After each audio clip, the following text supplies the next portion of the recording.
And first at 5, a critical new tool to help in the fight against our nation's mental health crisis. The country and our area are launching a new 3-digit number. You see it there for immediate 24/7 crisis care. The number, and this is one you're going to hear a lot about over the coming days and weeks, is 988.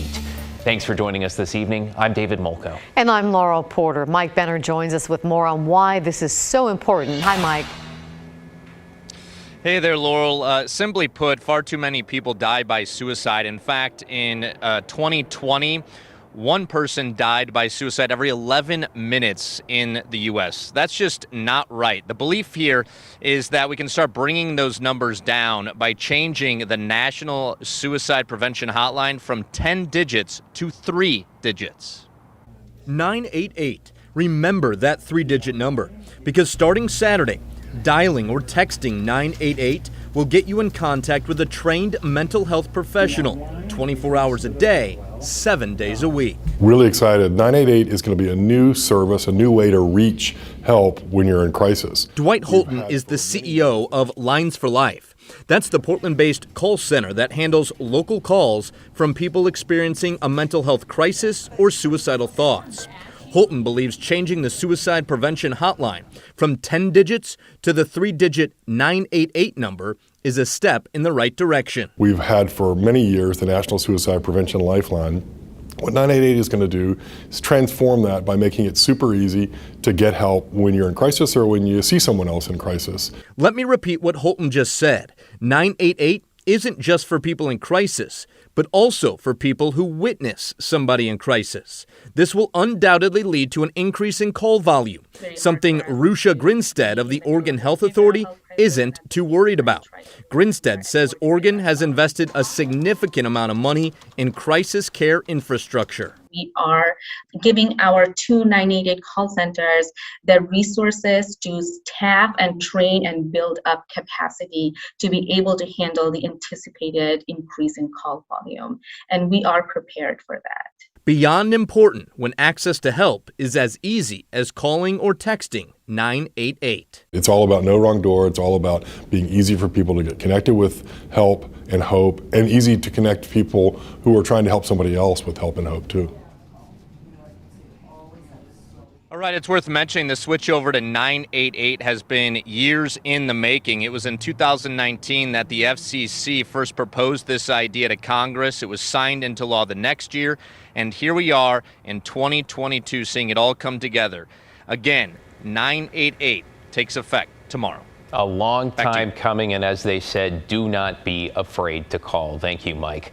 Let's bring you an update now on Wednesday night's fatal road rage shooting in Polk County. Detectives have now identified the victim as 45-year-old Dennis Anderson. Investigators say someone in this vehicle shot him Wednesday night along Highway 18. Police say they believe Anderson pulled over to let the suspect vehicle pass him. Instead, it stopped. Words were exchanged. Then police say a passenger in that black vehicle opened fire. Anderson died at the scene. Another person in his car was not hurt. In Washington, the State Patrol says violence on freeways is up this year, especially road rage cases. In 2021, troopers in Pierce and Thurston counties, home to Tacoma and Olympia, dealt with 30 shootings on freeways there. This year, that number's already at 40, and we still have 5 months left. We spoke with a woman who says she experienced this firsthand after brushing her truck against another car last week near Puyallup. I went to go pull around him to exchange information to get safely to the shoulder, at which time he rolled down his window and fired his weapon.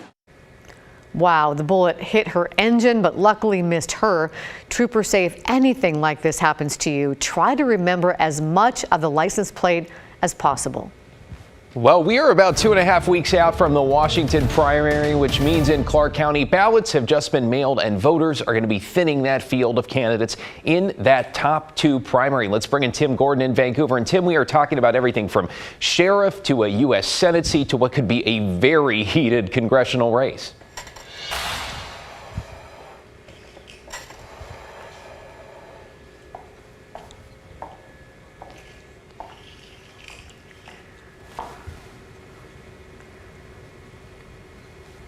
I can read the script here, guys. All this week. So what's at stake? Well, you alluded to a sheriff's race. That's happening here in Clark County. 3 candidates with a lot of law enforcement experience are in the running. Also, the big race for the 3rd Congressional District, Republican Jamie Herrera Butler, the incumbent, up against a couple more conservative Republicans, and Democrat Marie Gluesenkamp Perez, among others, in a crowded field. In these races, it will be the top 2 candidates that advance from the primary in Washington's top 2 system. What happens is the top 2 vote getters go on to the general election. It doesn't matter what the political parties are of those candidates. It's just simply the top 2 vote getters go on to the general election.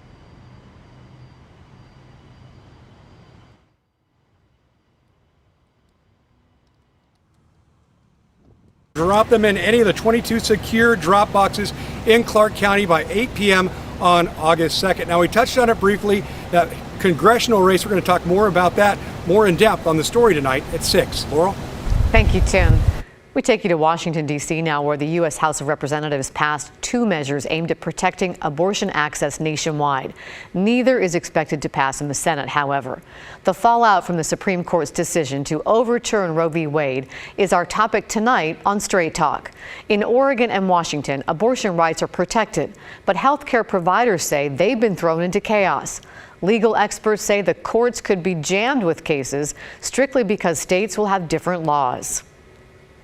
So in theory, what could happen is if a woman in one state or a person in one state seeks an abortion in a different state, a private citizen of that state could theoretically sue the person for nevertheless acting out what is a criminal offense in their given state. And then the same would apply to the folks who are assisting that person in that state. So individuals could be held liable. Yeah, and so this is the great unknown, is we don't really know what the courts are going to do with these strange sort of bounty hunter laws.